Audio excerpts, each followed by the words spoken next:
My name is Michael Rivera. I'm the CEO of ACG Los Angeles. We've got a terrific and timely topic for today's discussion, the future of work, embracing a hybrid work model. This could be dangerous territory or treacherous ground as we talk about the future. Indeed, in many ways, we're having this discussion today because 15 months ago, we simply had no idea what our future held. COVID has impacted us personally and professionally in a myriad of ways. And one of the most significant is how and where and when and with whom we work now. So what might the future bring and what should you be considering today? I'd like to introduce our three experts. We have Felicia Lyon, who's a principal human capital advisor with KPMG. Annalisa Barrett is a senior advisor boards with KPMG. And Sharon Choe, who's Global Head of Workforce Planning, HR, Technology, and Operations for Dropbox. Felicia, I see you're on mute for now, but if you would, get us kicked off as we have this conversation. I know our attendees are very interested to learn from you. Wonderful. Thank you, Michael. It's great to be on with you all, and welcome to my virtual home. I'm really excited to have a dialogue and a conversation with you today with Sharon and Annalisa as my co-guest of honor here. And so as I will start to dialogue and ask questions, you're free to ask questions yourself. You can take yourself off mute or you can put questions in the Q&A feature, and I'll be watching that as we go through our conversation today. So as Michael said, I'm Felicia, and I represent KPMG's Work From Anywhere practice. So I've been working with clients for the last 6 months, talking about how do we return to work? What does that look like?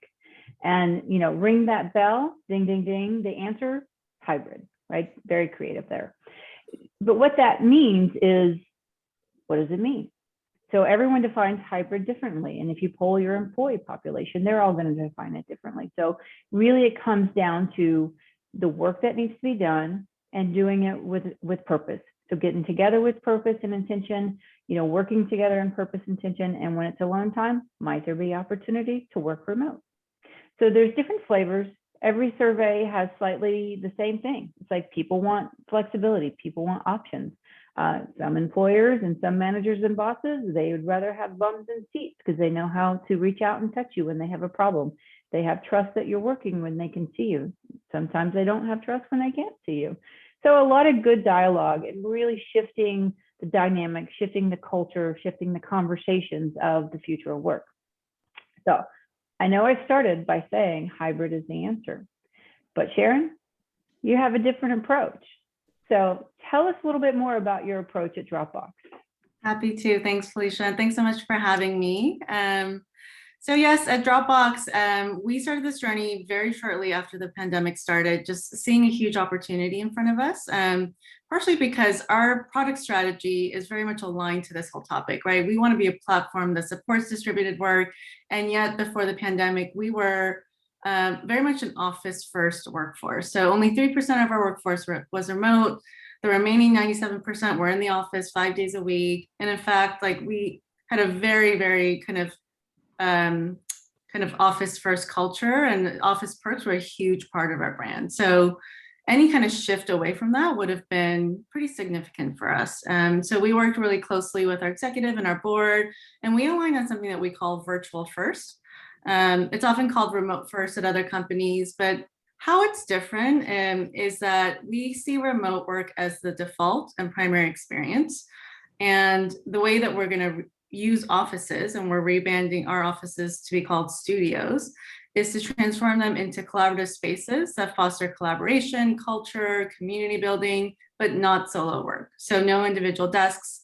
Our little slogan is keep it special. So you go there maybe once a week, once a month, right, to interact with your team, but you're primarily working remotely. And the reason why we went with this approach versus a standard hybrid, right, pick your own adventure, is we wanted to create a level playing field. We wanted to maintain the kind of equalizing effect that remote work has had and make sure that we have a really consistent employee experience. And so we think that the traditional hybrid model, if it's not designed correctly, creates these kind of very different employee experiences, two different classes of employees, and that leads to all sorts of issues around inclusion and performance and career trajectory and things like that. So for us, that was a non-starter. And so aligning on this concept of virtual first was where we landed. There's a lot more detail behind that, but I'll just pause there. Okay, great.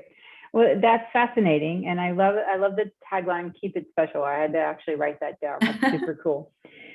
So one of the conversations I have with our clients often is about how to get to that decision, right? So, we talk through moments that matter with our clients, getting together on purpose, having time in the office when it matters the most, engaging the managers, what do they think? Engaging the employees, what do they think? What was your approach in getting after your solution of virtual first? Yeah, it's a great question. We did definitely pulse our employees around their preferences, but it was really hard in a pandemic, right? I don't think people were able to kind of see into the future in a post-pandemic world. So while we did consider that feedback, I think we focused more on what are the goals we're trying to achieve, our talent strategy in alignment with our financial strategy and our product strategy. And then we had a set of guiding principles, right, around supporting a company mission, creating that level playing field, providing as much flexibility as possible, in-person collaboration. We wanted to maintain that. And so we really anchored on a kind of principles-based decision-making framework and had a lot of discussion. I think the difference for us is like, we didn't create this in a vacuum in HR, right? So we were very proactively talking many working sessions with our executive, made sure our board was supportive, got a lot of guidance. We did a lot of benchmarking research as well, talked to other companies, realizing very quickly that no one had solved this yet and everybody was sort of in the same place. But for those companies that were either fully remote or a little ahead of us, we, learned some lessons from them and incorporated that into, we did something called a pre-mortem, which was just kind of, how could this fall on its face? What could go wrong, right? What would success look like, but what would failure look like? And that really helped to kind of refine our thinking. Thank you for that. I like that. Now I want to segue really quick over to Annalisa, because you mentioned keeping the board informed. And so, Annalisa, the board's kind of in the hot seat lately with a lot of the conversations around ESG and, managing our human capital and reporting up now that, everybody's looking, right? So from your perspective, what is the board thinking about? What are they looking at when we start thinking about returning to the office, and what is our answer, if hybrid or versus virtual versus on-premise?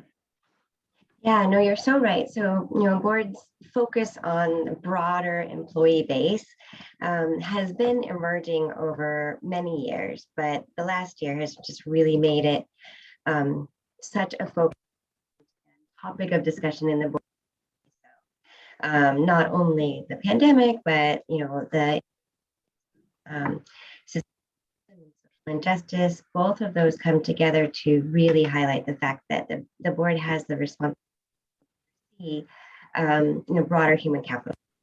And this idea of thinking through how to integrate back into the world is I think exactly the type of issue that boards should be thinking about, because if you think about the role of the board, it is looking around the corner and thinking about where is the company headed. What is what are the future risks and opportunities that might be facing the company, and is management prepared and doing the things that they need to be doing now in order to anticipate those? And so as Sharon's describing the process that they went through, it's exactly the type of thing that I think a board would want to hear, because especially the idea of ensuring that, there are a broad variety of stakeholders that were taken into consideration when designing how, the employee base will be working, but also that pre-mortem, thinking through what could go wrong and how could we mitigate those risks as we go into integrating back into the workforce. And I think that there's also continuing questions that board members will be wanting to ask management as well, especially as it relates to ongoing assessment as into employee engagement, ensuring productivity stays or accelerates, and also making sure that the risks that are introduced with a hybrid work model, such as beyond even the culture and employee focused risk, but the increased cybersecurity risk and increased other aspects of the risk profile of the company are changing. So I think that there will be continuing questions that management should be ready to talk to the board about, and it'll be somewhat of a different conversation. But the good thing is boards have been thinking about these issues incrementally, and so as we head back into in-person work, I think boards will have the opportunity to ask the right questions. Fantastic. Thanks for that, Annalisa. You mentioned productivity. Yeah. I think that's one of the biggest questions that come to me and in the seat that I'm at. And even early on, when we first started remote, a COO that I was working with came to me. He's like, Felicia, how can I trust that my people are working? And that word just, I don't know, it just struck me interesting at that moment in time, right? We're very beginning of pandemic. We're all like hair on fire. What the heck's going to happen? What's going on in the world? And it was like boiling down to trust. And so I opened up a dialogue with him and really started talking about, well, how do you know your people are productive today? Right. And so it was really a dialogue of looking at how do we measure and think about productivity and what parts of that might need to change because we can't reach out and touch each other anymore. Right.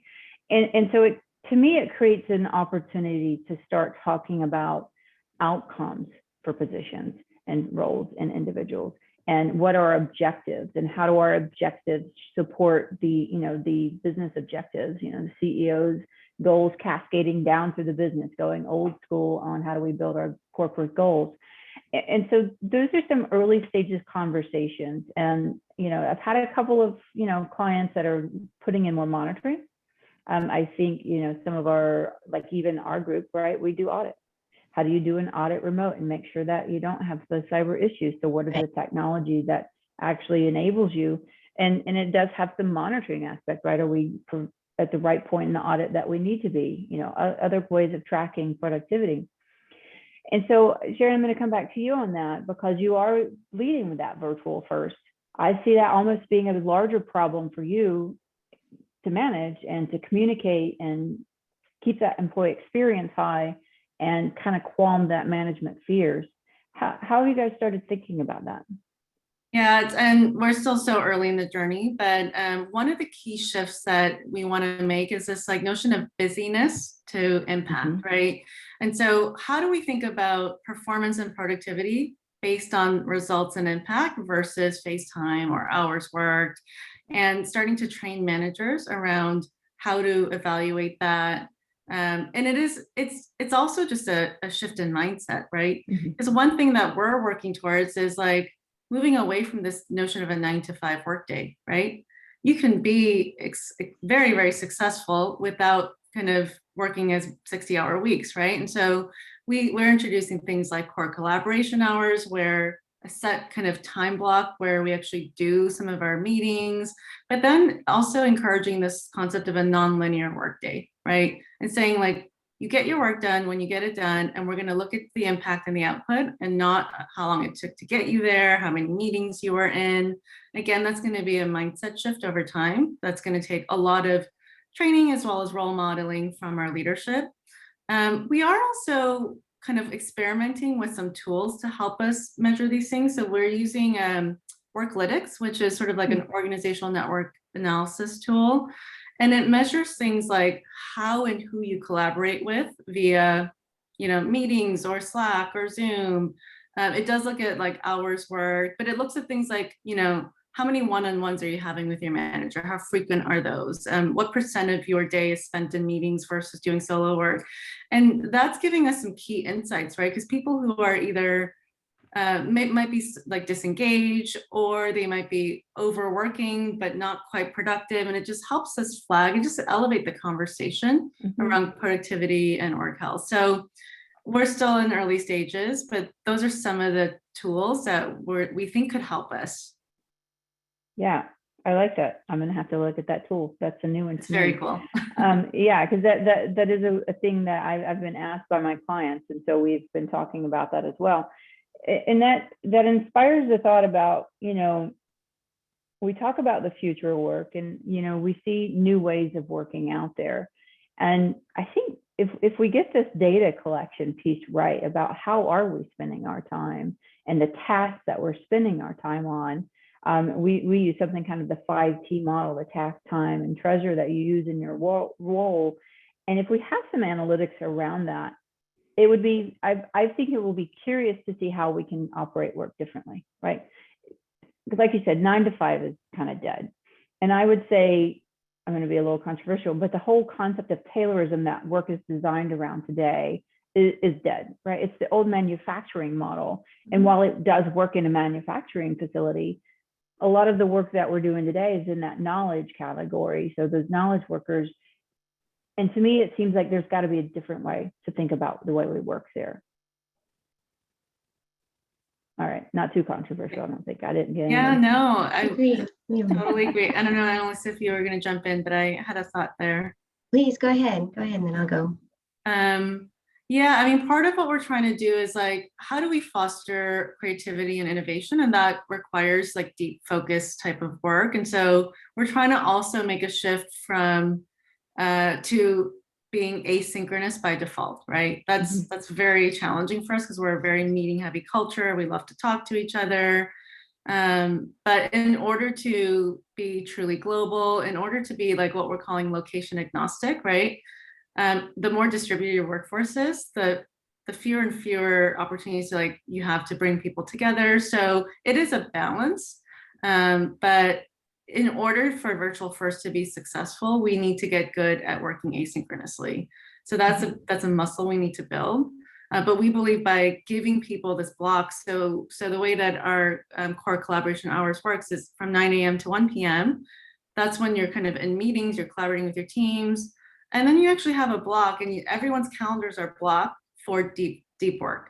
Of course, you have to be flexible. We call it flex for friends if you have to work with a different region or if you have to take an interview. But by kind of carving out that focused work time, we think that that'll increase productivity, creativity, but also well-being, right? Because that's just a huge focus for us. Like, this is just not sustainable, right? And that's why people are so anxious to get back into an office because they don't want to be on Zoom 8 hours a day. And so we're really thinking about recreating our working practices, like not just trying to flip the switch and say everything is going to be virtual, but all of our office practices still remain the same. I think it's such a good example of taking this as an opportunity to kind of rethink what's working well and what's strong about your corporate culture, and building the new design, based on those features, and letting go some of the things that maybe weren't leading to productivity and maybe not keeping employees engaged. And I think, as the thing that I was going to bring up, which was in line with something that you said, Felicia, was, that so much now of the value of a corporation is driven by those intangibles. 90% of the balance sheet now of S&P 500 companies is derived from intangible assets. And, most of those intangible assets are really driven by, that productivity, the employee engagement, the innovation that you just described, right? And so I think that acknowledgement has been, as I said before, kind of evolving over time, but that investors and other external observers have really been asking for companies to provide more information on how they're maximizing the investment in those intangible assets, and specifically in their people.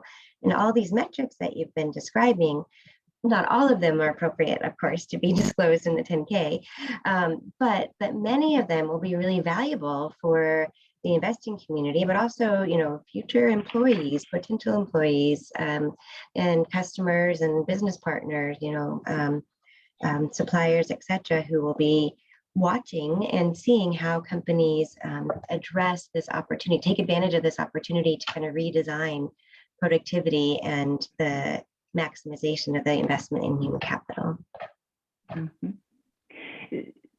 So two thoughts coming out of there, Annalisa. So, Sharon mentioned well-being, and I know you've done some work around well-being in general. Tell us more about the work that you've been doing and the implications for our conversation. Yeah, absolutely. So we've been thinking a lot about, because my role is thinking about how boards can be more effective, but also how that management board relationship can, lead to stronger corporate governance practices. And really, taking the view from the board of directors to ensure that management is empowered to take into consideration everything that's going to allow employees to bring their best selves to work and to be most effective in the roles that they have. And I'd love to hear, Sharon's thoughts on, especially as you go through and think through all the differences in the time utilization, how that, how you expect that will impact well-being, but also how you expect it will impact kind of, staffing needs and organizational design. But from a board perspective, it's really, we're trying to talk to boards about making sure that as they're thinking through the metrics to ask for when evaluating how money is invested in and maximizing the potential of the human capital of the organization, that they're allowing for that investment in well-being as well. Traditionally boards were thinking about compensation plans for executives, right? And so it's a different conversation to be thinking about not only the broader employee base, but also thinking about other aspects of incentivizing employees and ensuring that kind of whole employee is part of the organization. But it's such a vital part of what drives corporate culture. And so I think to the extent that people throughout the organization, people who are charged with tracking this information, people who are charged, like Sharon, with identifying tools that allow for even additional metrics to be gathered, that information is shared, up through the organization to the senior management, and then to the board, so that kind of, again, longer term view that the board has the luxury to take, because they're not in the day-to-day thick of things. They have that ability to think through and the responsibility to think through the implications for the long-term value of the company. That's music to my ears as a human capital practitioner, right? I'm like, yes, it's finally to the right agenda. So thank you for that. That was fascinating. I love to hear that the boards are really looking at, are we investing in our people in the right way, especially now more than ever? Because even, pre-pandemic, mental health awareness is suffered, right? It's the taboo conversation of our day here. But even more so now, it's like, reach out and touch someone. And it's glad to see that the board is kind of looking at that and monitoring that. And so we have a question in from our audience, and this one's for you, Sharon. I think this would be a good conversation because I have a lot of clients ask this. It's, will you hire people in locations where you don't have a physical space? Yes, that is actually the purpose of Virtual First, right? So we don't want to rely on the 14 offices that we've had before, but we're not really seeing it as a free-for-all work from anywhere, because we want the in-person collaboration as well. So we're calling it a targeted but flexible location strategy, where we want to see like hubs emerge, right? So we're doing some experimentation with hiring. Are we going to find the talent we need in Atlanta and Charlotte and Toronto and Orlando, also globally? And as we see those kind of hubs emerge, we would give them access to probably more like an on-demand studio. So when the people in Atlanta want to get together, they can rent space to come together, right? So we're still kind of figuring that out. But yes, we are casting the net wide in terms of hiring across North America now, and we're not limited to places where we currently have offices, which has been huge for us. Even just in a quarter of hiring, we have seen our applicant volume increase by triple. We've had a 15% increase in diversity hires. So really, really early signals. We're also like winning candidates to some of our competitors because we're offering this flexibility. So even if we hire you in Orlando, you could move if your family needs to move. And for us, it's a huge retention lever. So that was actually probably one of the biggest motivators for Virtual First. And we also have the benefit of cost savings as we shift people out of our highest cost locations like San Francisco, Seattle, and New York. And in fact, what we're doing this year is we're actually incentivizing those moves. So if somebody wants to make a move, we're providing a relocation package and all the services associated with that because we want our workforce to be more distributed and we want them to help us hire talent in these new markets. So still, again, early days, we're like 6 months into our virtual first journey, but we've had some really, really great wins so far. That's fantastic. Well, that just means we'll have to have a reunion in a year from now and compare notes. So there's a couple good nuggets in there. I'm just loving the experiences, and I really appreciate you sharing all of these with us, because we're all struggling with the same thing, right? Even within KPMG, we have the same challenge. Our biggest asset is our people, right? We're consultants, and we are used to living on the road, and that's not the norm anymore, right? And our clients, some want us back, some don't want us back. So how do we manage all of that too? Because we have an external stakeholder in where our people are. So it's really great insights and very good sharing.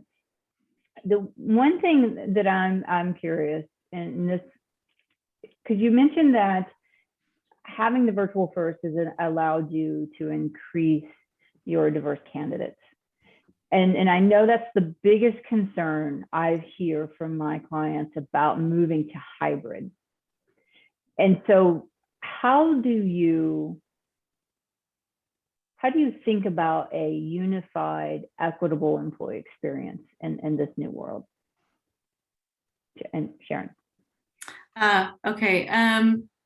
Yeah, I mean, I think the virtual first approach creates some of that equity up front because there isn't a two dichotomies, right? You're either in the office or you're fully remote. Everyone is actually in the kind of the same boat, even our executives, right? So most of our executives are still in San Francisco, but they would be using our studios the same way. They're working from home 90% of the time, right?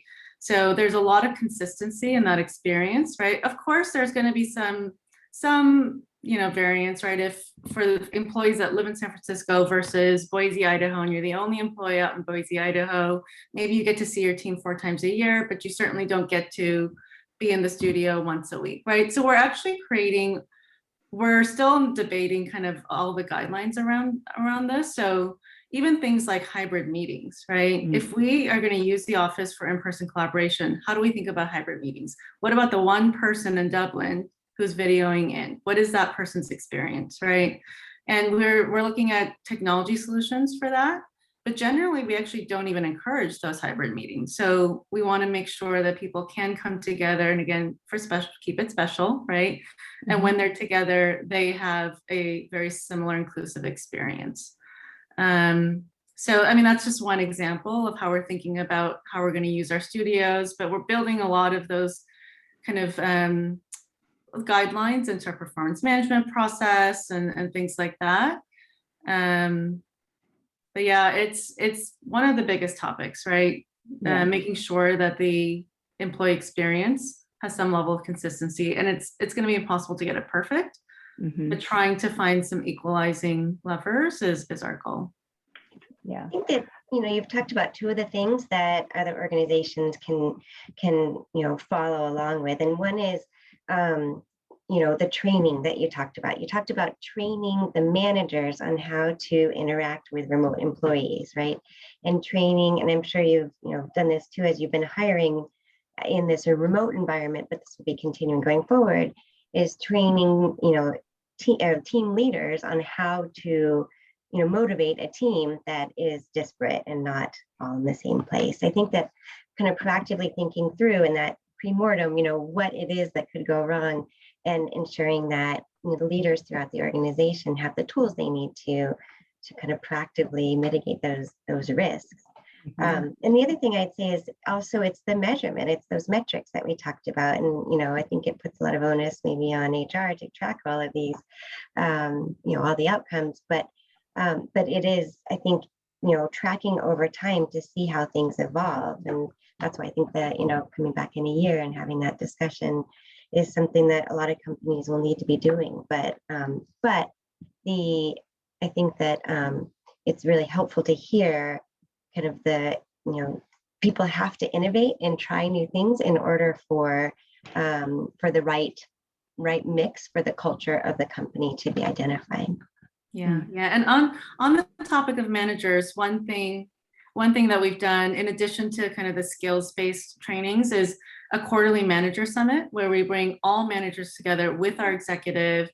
It is very much focused on this transition to virtual first. So how do we equip you to be successful? What are some of your challenges in terms of creating inclusive teams, in terms of hiring in these new markets, right?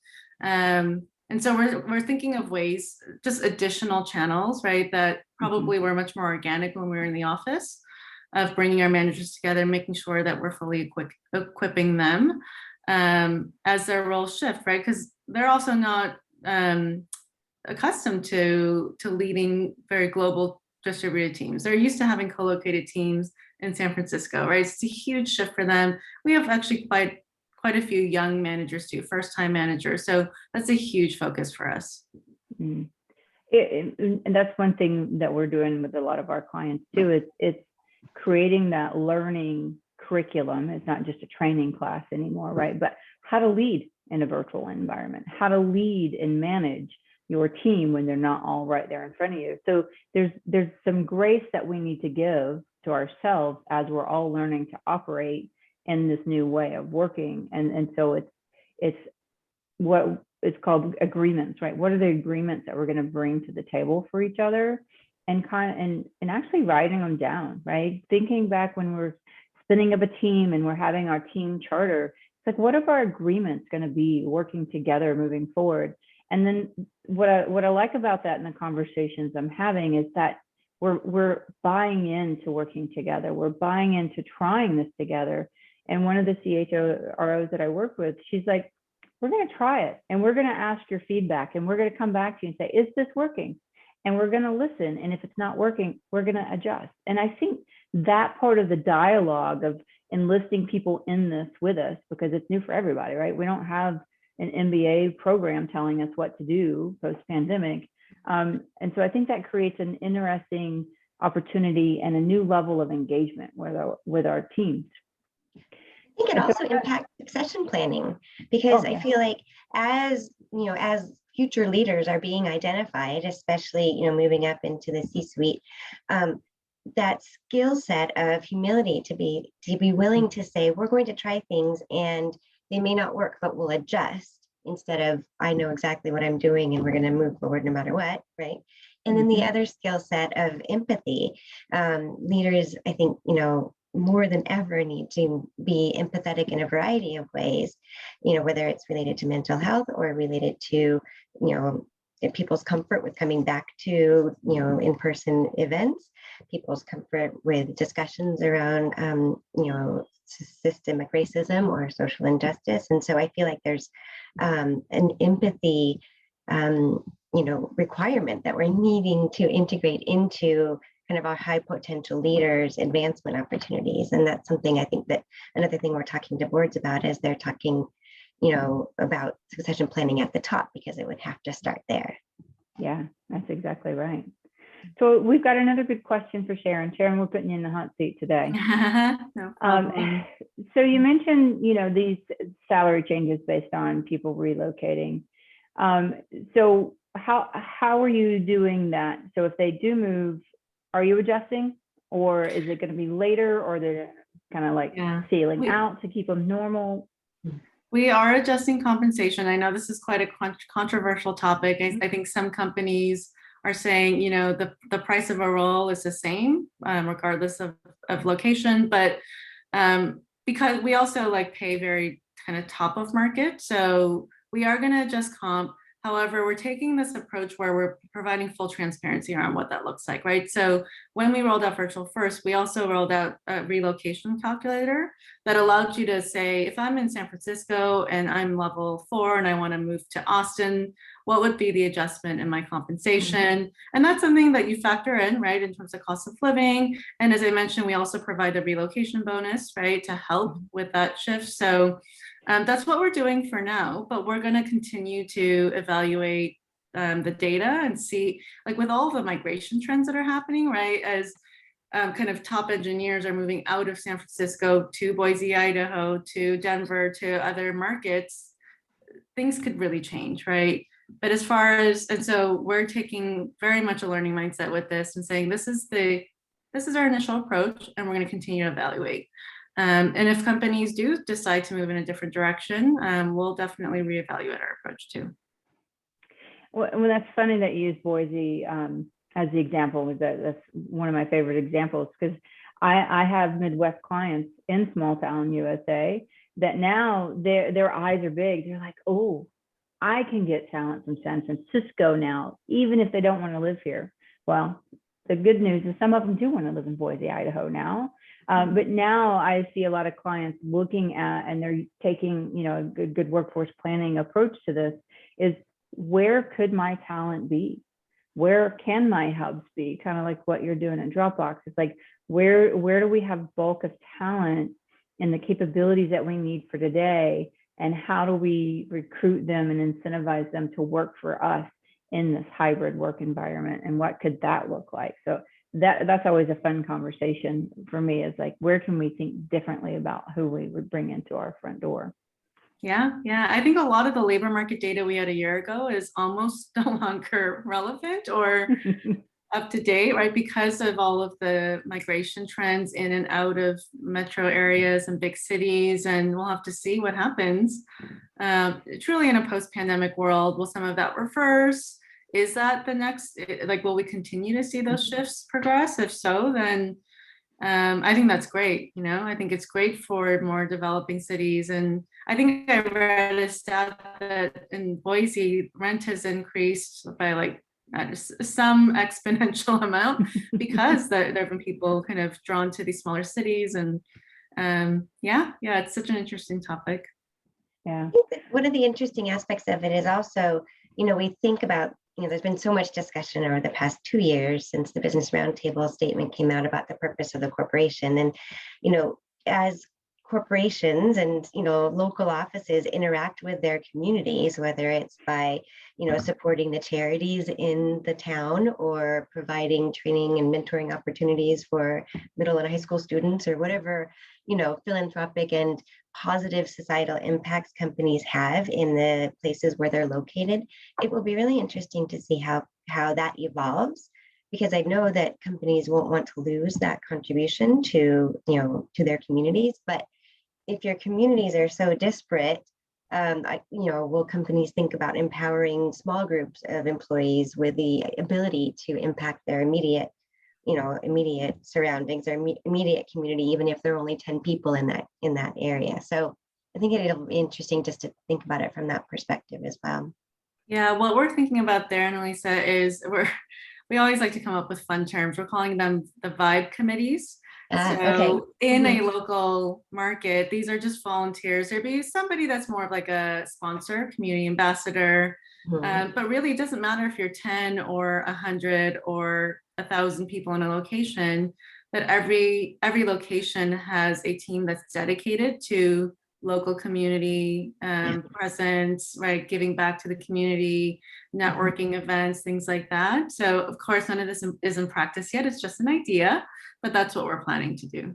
I think that's wonderful, because as we know, I taught undergrads for quite a long time, and I know that they have such a commitment to companies that will give them that opportunity.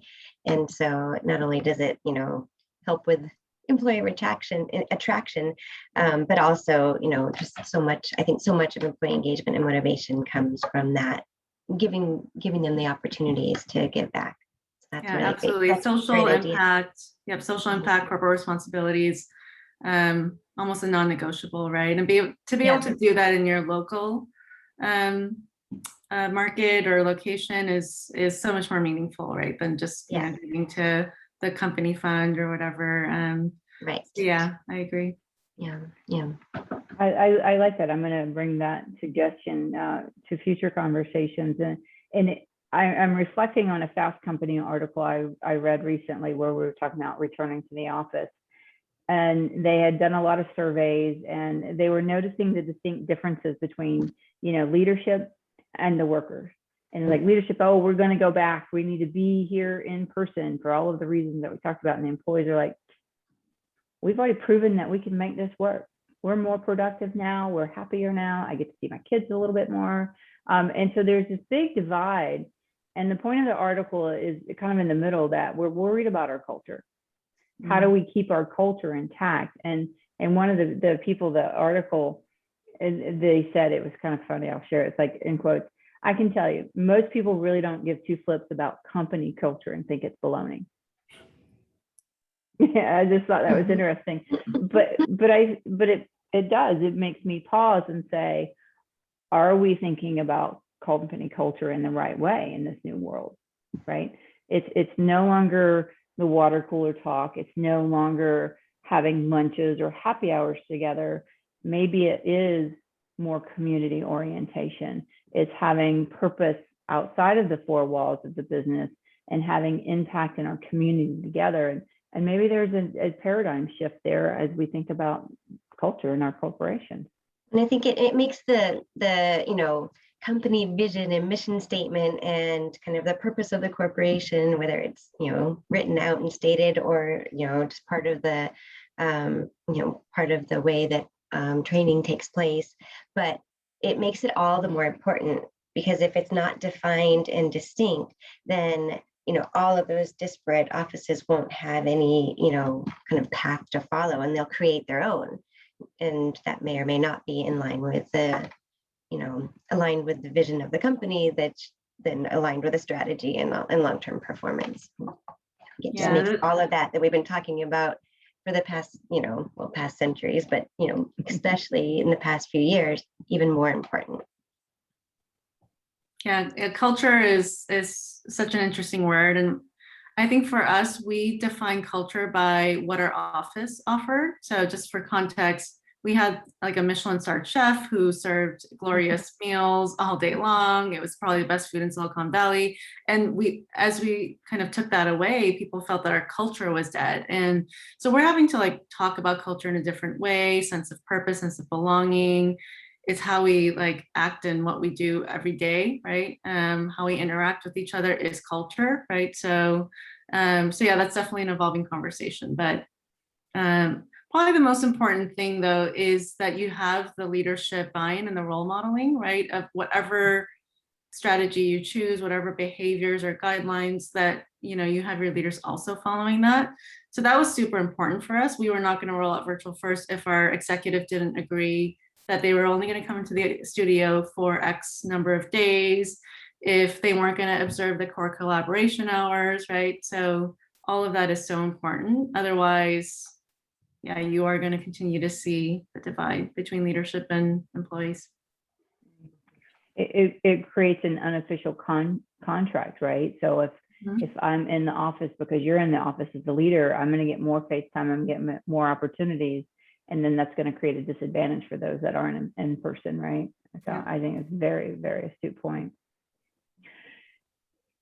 So I'm just going back, I keep jotting notes down as you guys inspire me in this conversation. So I wanted to go back to a metrics conversation a little bit, Annalisa, because that's the new thing, is reporting human capital metrics. And I think it's tangential but inclusive in this conversation, as we need to start thinking about what should we be reporting to the board. Talk to us a little bit about what's required and what is the investor community looking for from us as well. Yeah, absolutely. So as I mentioned that, even prior to 2020, there was great interest from the institutional investor community to get a good understanding of investment in human capital, not only from a social and moral perspective, but also just from a strict dollars and numbers sense. Mm-hmm.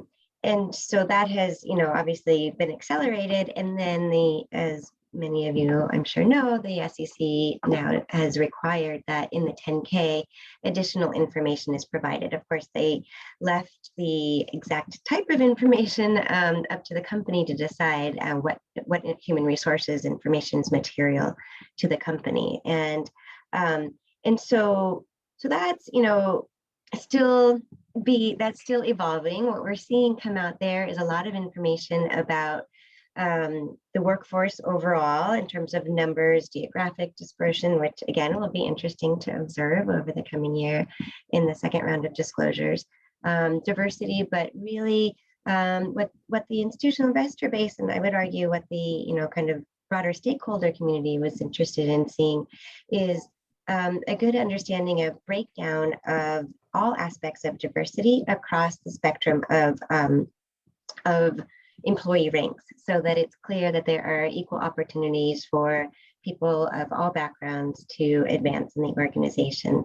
And so even if that's not going to be disclosed in the 10K, that's definitely information that should be reported to, up throughout the organization, to leadership and then to the board. And so many boards are asking for that information and then wanting to understand, how promotion decisions are being made, where the gaps are in terms of opportunities for people with different backgrounds, so that not only is there pay equity, but there's opportunity equity as well.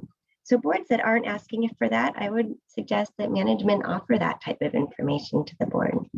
Other information that's really valuable, certainly safety, health and safety was, big topic of disclosure this year, but most of it was centered around, COVID.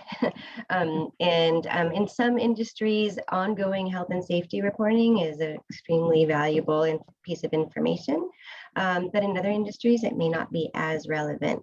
So a lot of this can be driven, before the 10K disclosure rules were there, boards were asking for this information, but not all companies were gathering all aspects of human capital metrics to report on a consistent basis. But the place that it was generally reported, if it was consistently reported, is in the sustainability report. So that may or may not be following one of the many frameworks that is out there.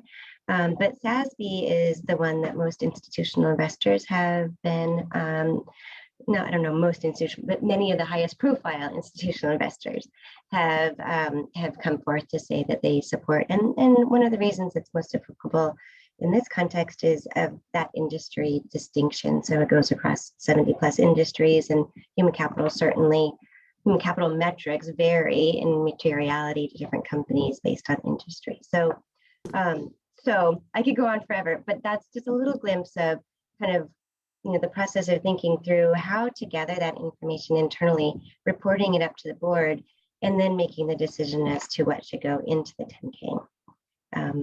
So there's a few other topics within that, but I'll stop there for now. We can go in deeper if you'd like. Okay, thanks, Annalisa.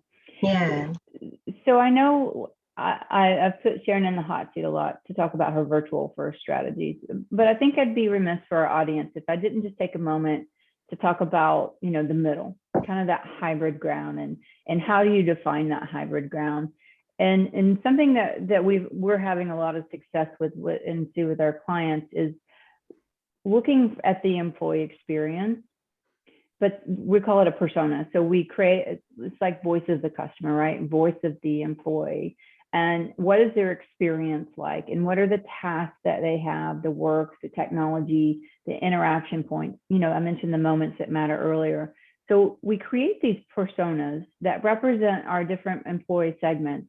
And we have conversations about what will work for them as far as a connectivity, working with their peers, having access to leadership from an equity standpoint, having career pathing opportunities.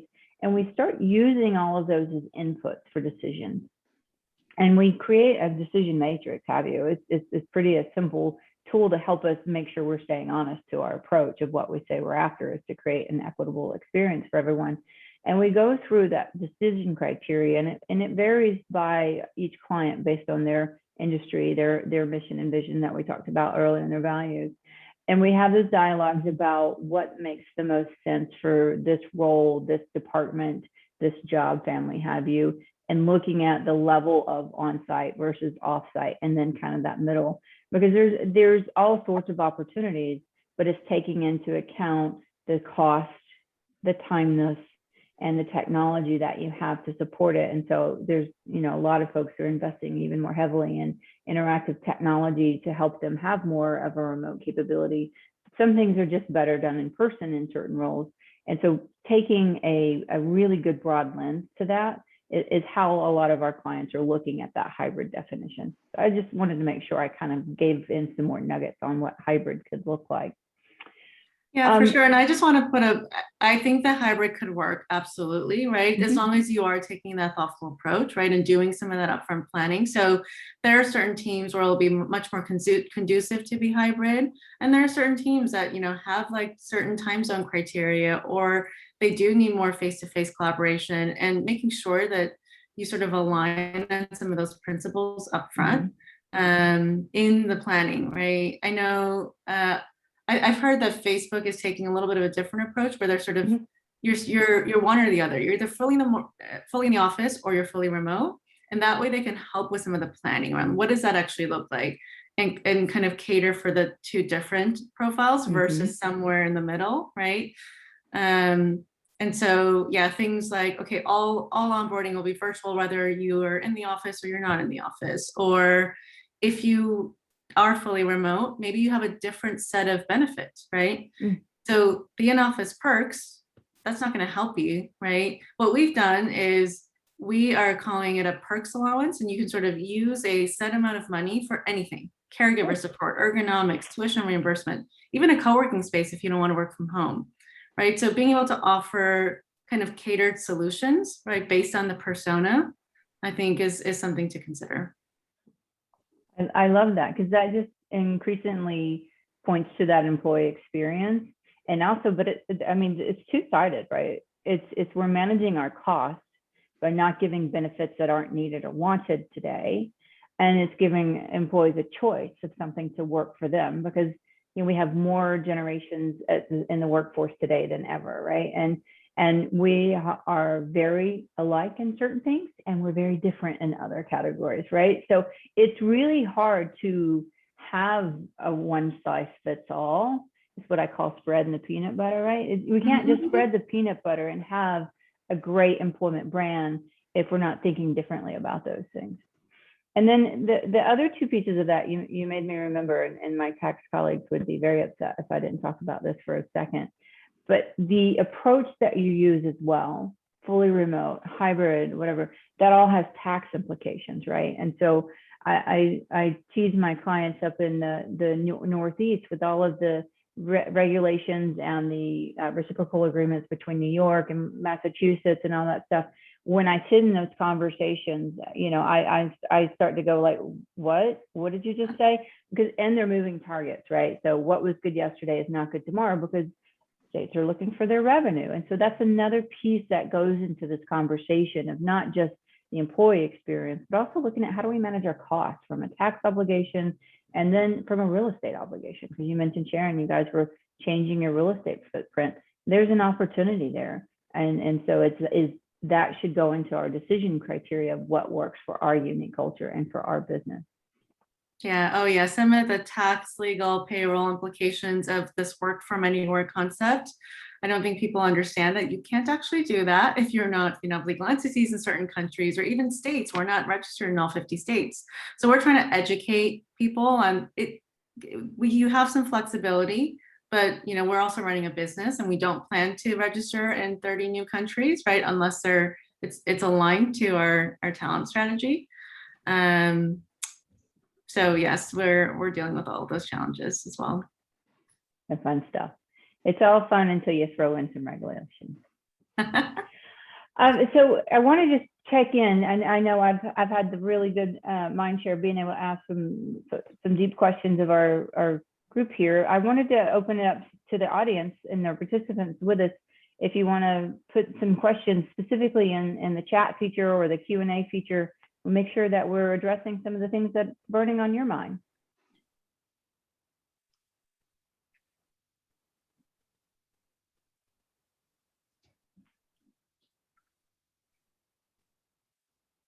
Maybe you've covered the entire topic in 56 minutes. I think that's what we can take from this. I'll take it. It really is fascinating, the discussion, and I think it's tough to cover. Obviously tough to cover in an hour, notwithstanding no questions coming. And I think, Sharon, you're right. There's the legal perspective. We could do an entire hour just on legal, right? And there's so many different ways to look at this. And then as much and I think Sharon, to your credit, and Dropbox, the willingness to be forward looking and kind of plant a flag at the early stage and kind of stand for something is so valuable. And I wonder where we're going to be in 90 days, and I wonder where we're going to be in all of this, right? And I think it's just going to be maybe worth even 6 months from now doing a check-in and saying, let's look back and what came to fruition that we thought might, and what's completely different. But I'll pause there because, Felicia, I do see that one question that's what's the biggest lesson learned you wish you had thought of earlier? Maybe an interesting kind of philosophical question. Is there something as you look back, mid-COVID, that you would definitely have maybe kicked in or done earlier that you're thinking about now?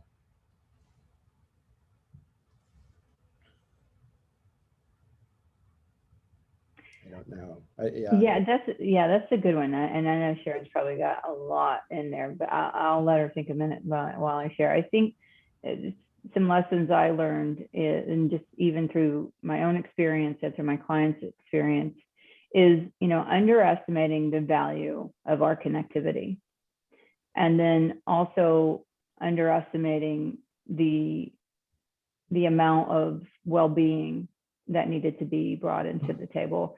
Because I think there was a movement that, come heck or high water, we're going to make it through this. So we're just going to charge through. We're just going to make it happen, right? Because we're very resilient as a country and as a people. And so I think we underestimated the psychological ramifications early on, and we're starting now to see the fray. And I think personally, I wish I would have thought through that broader impact earlier. But hindsight's 2020. We didn't know 18 months later we would still be in this situation. We all thought we were going to go back to work in 2 weeks. Yeah, Felicia, I think I have a similar thought around just having the foresight to build something sustainable, right? Because when we were in it, we didn't know when this was going to end. We thought it was temporary, but now we're trying to kind of create a solution that is almost what we've been in for 18 months, but how do we make that sustainable? And it does go back to well-being, just being so front and center around that. And I didn't get to share like some of what we're doing around well-being, but we're offering access to Modern Health, right, which provides kind of coaching and therapy sessions. We're doing things like unplugged PTO, right, where if you want to be unplugged, you will not be able to check your phone. We automatically shut that off for you. And we have our leaders doing that as well, right? So I think this notion of creating a sustainable future is just so important. Yeah. No, I might need you to turn my phone off every now and then for me, Sharon. Sharon will turn it off for you, Felicia, if you'd like. There we go. Well, it's 5 o'clock. And so I again, Felicia, and Annalisa, and Sharon, I want to thank you for your time. Again, really interesting insights. And I think I was only half kidding about perhaps checking in 6 months to see, what went to plan and what didn't as the world continues to evolve so quickly. For those in our audience, just a reminder, if you're interested, we're having a networking session now until about 5:30.